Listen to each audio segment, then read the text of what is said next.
This is Agent Drew with the Right On podcast, and today we have a guest that will dig a little bit deeper into the emotions of purchasing your first home. This particular guest is a licensed therapist in the state of Texas. She offers therapy sessions to anyone either virtually or here in Dallas. This particular guest has also purchased a home before. She's gone through the entire process of purchasing a home. She's experienced all the emotions of purchasing a home. So I feel like her perspective will be really beneficial to you all. This is Tonea Smith, and I hope you enjoyed the episode. Let's get to it. Thank you so much for coming to the show. How are you today? I am good. I'm good. Excited. That's good. Yes. Me too. I'm excited. Yes. I feel like this is going to be a deep conversation, but we want to be quick and kind of to the point for the people. So I'm excited. Yes. Okay. I want to start with kind of a little research with you. Okay. I noticed that you kind of work into I may be butchering this, but the systems of people, kind of their environments and how that shapes them. What does that mean to people that may not know that?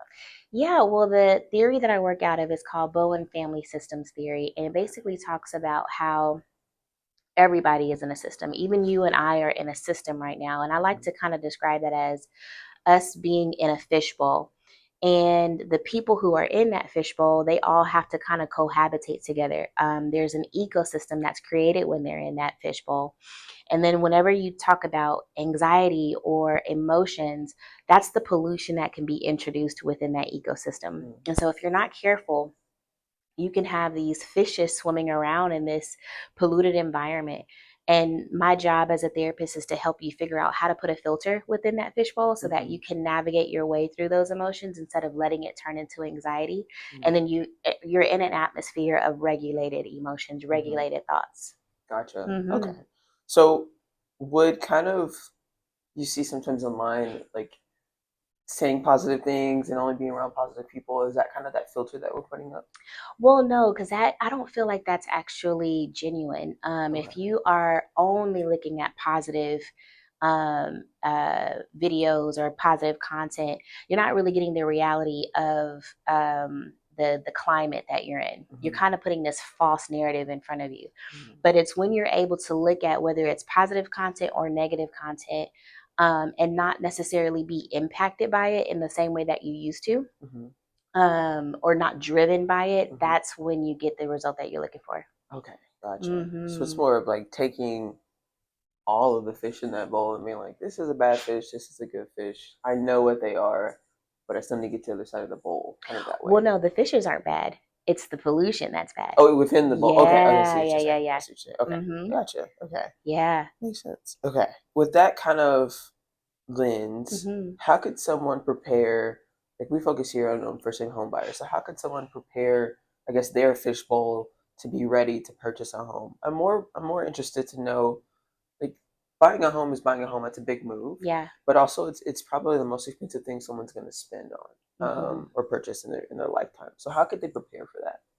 Yeah, I think at least from an emotional perspective, I can't really speak to finances and all that, even though I kind of feel like that plays a part, but I won't go into that. But from an emotional perspective, I think figuring out what are the things that you've not processed about buying a home. What makes you afraid if there is fear?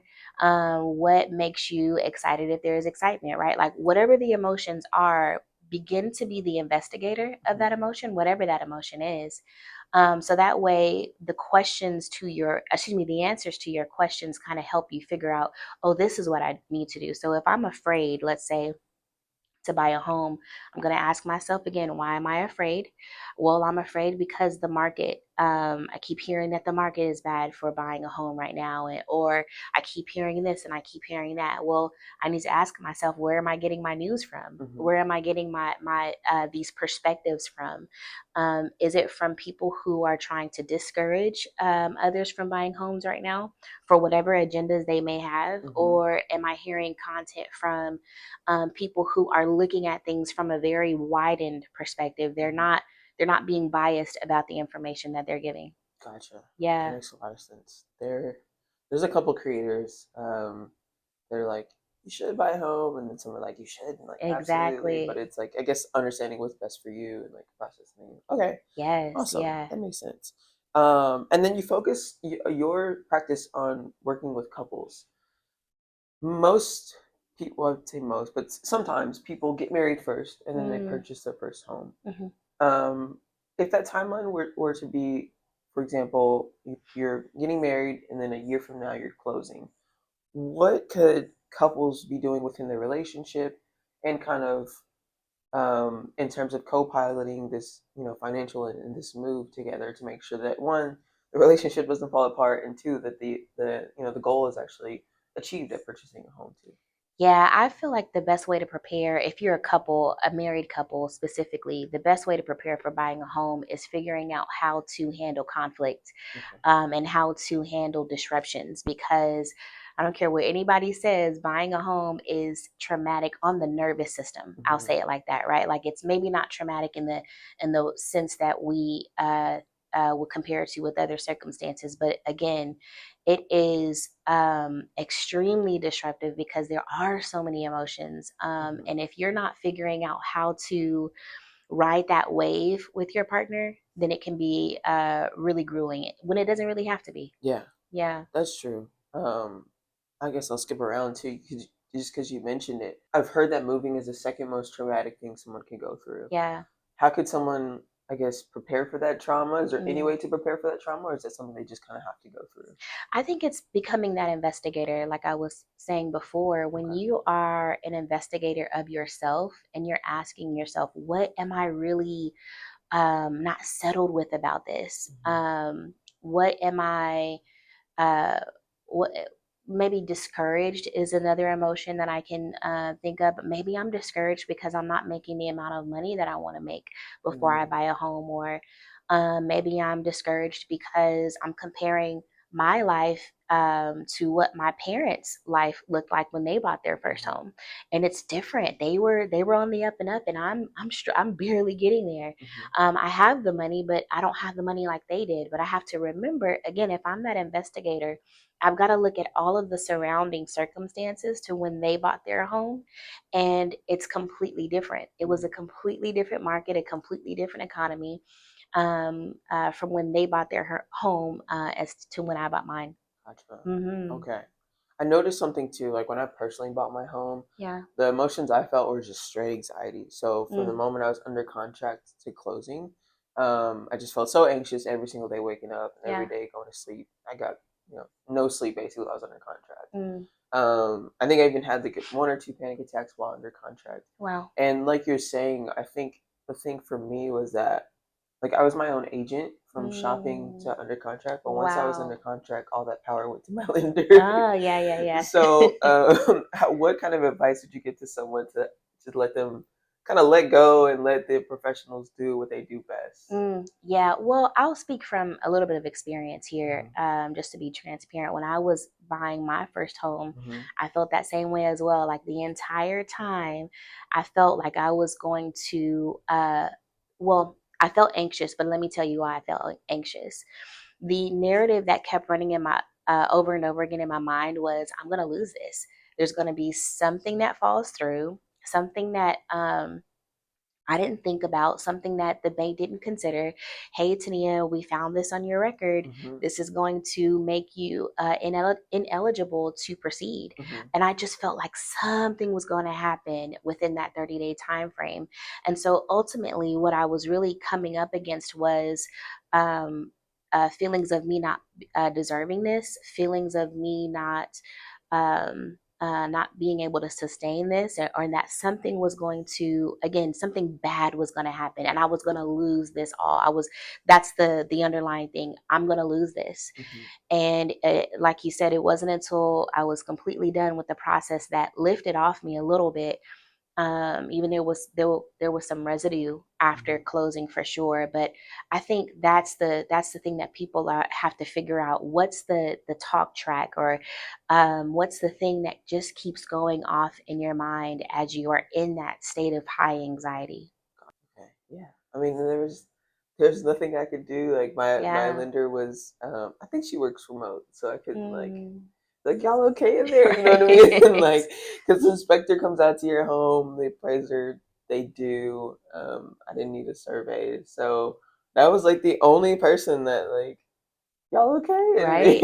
you just nothing you could do. Okay, that makes Yeah. sense. Was there anything I could have done? I guess while under contract to kind of self regulate? Yeah, well, it's feeling the emotions associated with those narratives. Okay. So let's go back to me, for example, me feeling like I'm going to lose this all. Mm-hmm. That makes me feel sad, right? Just to be really elementary about it. Well, how do I feel sadness? I personally cry when I feel sadness. Mm-hmm. So I'm going to allow myself to cry. I'm going to go down the rabbit hole of possibly losing all of this, possibly losing my very first home.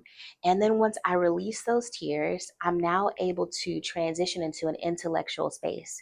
And that intellectual space gives me the opportunity to say, no, wait a minute. Everything lines up. You made sure everything lines up. Everybody knows that everything is going to be is going to go according to plan, because there's nothing here, there's nothing that you presented that was misleading, there was nothing that you presented that was false, so everything's going to be okay. But it's just Mm-hmm. hard again to make that transition unless I let those emotions go. Gotcha. Yeah. That makes a lot of sense. I Mm-hmm. think, okay, now that you said that, I feel like I did that while I was choosing my home. Yeah. I was looking at a lot of homes and I was like, this looks so cute. My dad was like, but it's falling apart. I was like, but Right. it's so cute.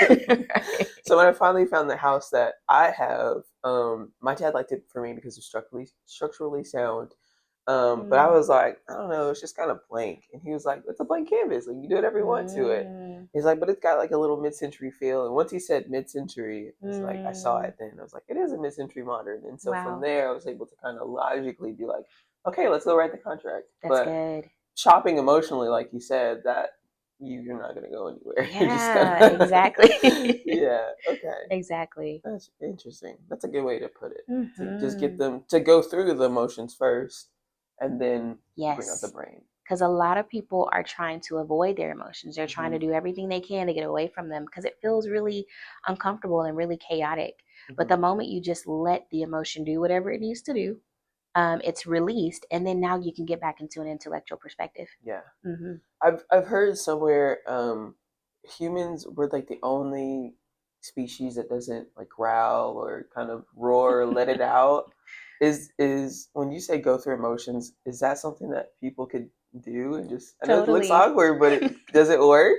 Totally, Okay. totally. I've had a client tell me that one time she got in the car and she just let out this huge scream, Hmm. and it helped. Something about her nervous system began to regulate and she was able to look at things from a widened perspective. That's the goal. Hmm. Yeah. Gotcha. Mhm. Okay. So if any of my clients they need to scream in a home and we go visit, Exactly. I understand. All right. And then sometimes with my clients, or just in general with real estate, we'll have cases of buyer's remorse. Mhm. How, I guess, under contract or in the shopping perspective, could someone kind of make sure that what they're doing is the right thing to do, and then kind of, I guess, be sure before they move forward? Even though that sometimes when you're buying a home, you're kind of under pressure time wise. How Mhm. can someone kind of make sure they're they're sure and that buyer's remorse doesn't really come after they close? Well, I think buyer's remorse is the result of an unprocessed emotion. So I actually think it's quite normal to have buyer's remorse, and Okay. trying to avoid it, you're going against the grain, because you're going against the our human nature to um, proceed with something that's really risky like this and Hmm. then feel like, oh, I made a mistake, or I wish I would have considered this before buying this home, and I wish I would have considered that. Those emotions of, oh, I wish I would have done this, I wish I would have done that, if you're not processing them, they're going to turn into buyer's remorse. Mm-hmm. So sit with whatever is creating that remorse, Mm-hmm. and then remember, okay, all things aside, when I look at this in its totality, this was actually a smart move. Gotcha. Yeah. You mentioned that you had anxiety kind of under contract. Did you have remorse kind of after you closed? The home that I bought, it wasn't that much of an older home. I think it was about 20 years old when I Okay. bought it. So there were some things that, even though the inspector did their job and they were they did everything right, there were some things that you just don't find out until you actually get into the home and you start using stuff and things start breaking down, and it's Mm-hmm. like, oh, why did I buy this home? I could Yeah. have bought something a little bit newer. But again, I feel like that was just completely normal. Gotcha. It should have been that way. If it wasn't, then I'm not living in reality. Gotcha. Yeah, Okay. That's interesting to know. I yeah. think I guess, like you said, like the inspector did their job when I closed on my home. He Yep. told me a couple things, and I was like, okay, cool. I'll, Yep. do it later. And then later came, and Exactly. so I'm like, why did I buy this house? But it works out. It's really Exactly. cute. How important would your community be with purchasing a home? I know they say that it takes a village to raise a child, but does it take a village to purchase a home because that event is so traumatic? I think it is very important, actually. I feel like the community that you're stepping into, again, it's a reflection of that ecosystem. Hmm. So if you're in a fishbowl, we're looking at the neighborhood in terms of that fishbowl, then you've got the anxieties of everybody on that street, or you've got the mishandling of certain situations of everybody on that street, and everybody is in communion with each other. And Hmm. so if things are not, um, I don't want to necessarily say healthy when we're talking about a neighborhood, but maybe if things are not balanced, Hmm. if people aren't taking care of their property, they don't care about it, then that just kind of that pollutes the environment for everyone in that neighborhood. And then what about, I guess, family members behind the buyers? Mm, For example, my dad kind of pushed me to purchase the home that I mm, purchased, but like once I kind of finished my inspection and I walked it twice, the second time I walked it, I was like, "You're right. This is the best house I've seen out of all the homes I've seen. It's just a little far, but that push I feel like was a positive push forward. mm. Is that something that you would kind of recommend buyers have behind them when they're shopping? Yeah, I think it's if it's possible, them having somebody who can stay in that intellectual place is Hmm. amazing. So it doesn't even necessarily have to be a family member, just someone. Hey, if it's your therapist, Hmm. again, just someone being able to stay in an intellectual place, in an emotionally regulated place, Okay. whenever somebody is buying a home, because it's a very emotionally driven thing, or it can be a very emotionally driven thing. Hmm. And if you don't have that balance, if you can't create that balance within yourself, I think what you're saying is just have somebody else help you create that balance. I kind of saw it through TikTok. You're growing on TikTok. Mm, Faith is really important to you. yes. Could you let me know kind of, I guess, why that's important to you, and then how does faith and psychology kind of go hand in hand for people? Yeah. So for me, that balance that I was talking about a few seconds ago, in terms of like emotional perspective and my intellectual perspective, if I don't have that third party within another human being, like a family member Hmm. or a romantic partner, I have that within God. At least that's my belief, right? Like He gives me the ability to look at things from all different perspectives, join them together, and then when I can collaborate with my emotions and my intellect, I'm able to have the best point of view. So that's how I feel like faith and psychology mixed together. Because it's not that my emotions are bad; they hold really key information. Hmm. And it's not like my intellect is trying to talk me out of things. But when I because my intellect holds key information as well. But when I'm able to bridge the gap between the two of these perspectives, it's just amazing. Gotcha. Hmm. Interesting. Okay. And then we have a traditional question on the show. Mm. When spit kind of hits the fan, what does your inner monologue sound like? Mm. I would have to incorporate my faith here again. Okay. Um, God, what do you have to say about this? And as soon as I'm able to kind of um, say that, like even just out loud, my lens just kind of um, it widens. It I'm able to see, like I said a couple seconds ago, the entire picture. And when I'm able to do that, I'm able just to get right back on track. Things may not be in my favor in that moment. Still, things may still be chaotic around me, Hmm. but I'm able to achieve a very composed state of mind. I wish I could use another word other than composed. I'm able to operate within a very no, I'll use composed. Hmm. Very composed state of mind. Okay. Yeah. Awesome. Hmm. Gotcha. Is there any kind of, I guess, advice that you give to anyone navigating this? I'm only asking because we went pretty fast there, but I want to make sure that if there's anything on your mind that you want to let buyers know. Yeah. I was talking to you before the podcast, and it was about the perspectives of people who have seen other people buy homes before them. Hmm. So I was talking to you about the economy crash and the recession that happened in 2008.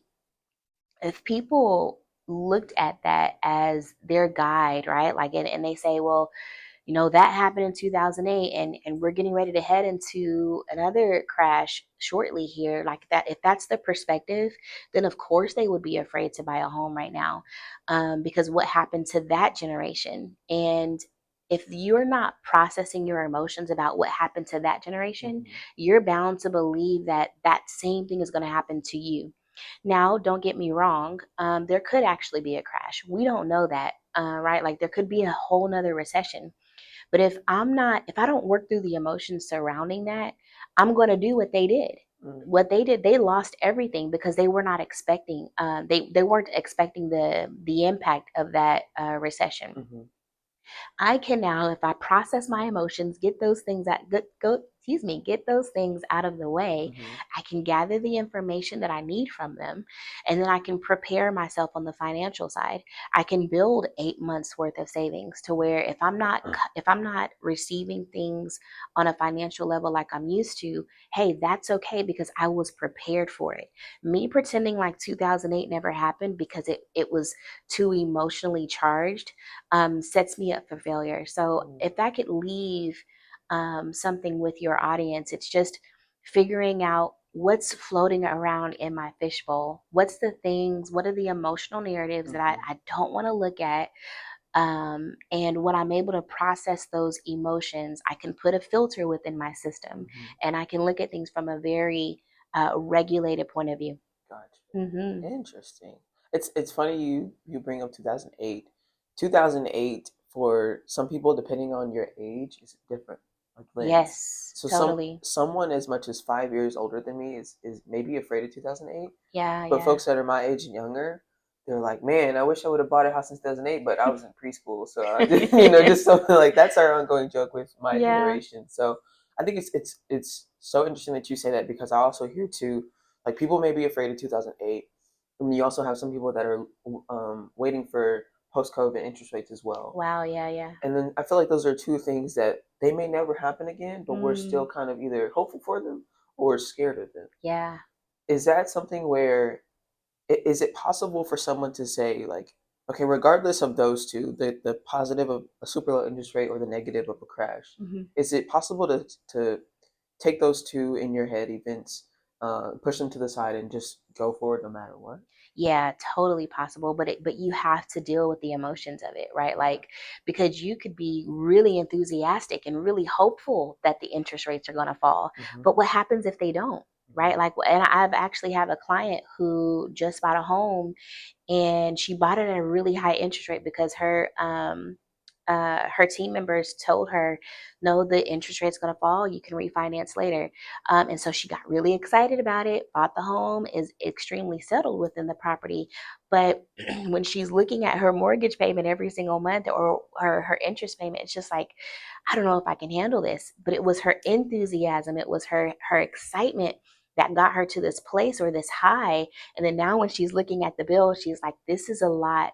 But she's not remembering, because the emotions are so charged, Hmm. she's not remembering that when a few months time these interest rates are going to fall and I'm Hmm. going to be able to refinance. So it's just figuring out, again, whether you're on a high or you're on a low, figuring out what I the information that I need to take from these emotions, bridging the gap between those emotions and my intellect, and staying in the center, Gotcha. figuring out how to stay in that center. Okay. Interesting. Well, thank you. I Yes. learned a lot. I did. Like, I understand, like, where to move money and how to make the best deal, but I don't really understand the emotions of buying a home other Oh than the man, emotions that yeah. I've experienced myself. So I really appreciate you coming on to the show. Yes, Really I'm do. thankful for the opportunity. Yeah. For sure. Where can our listeners find you? Yes, I am primarily on Instagram. My handle is at underscore she flourished. And you can go to my website, www.restored2flourish.com. Everything is spelled the way it's spelled in a dictionary, no numbers. Again, restored2flourish.com. Awesome. Yes. Thank you so Yes, much. you're so welcome. Thank you. Appreciate it. Thanks so much. Yes.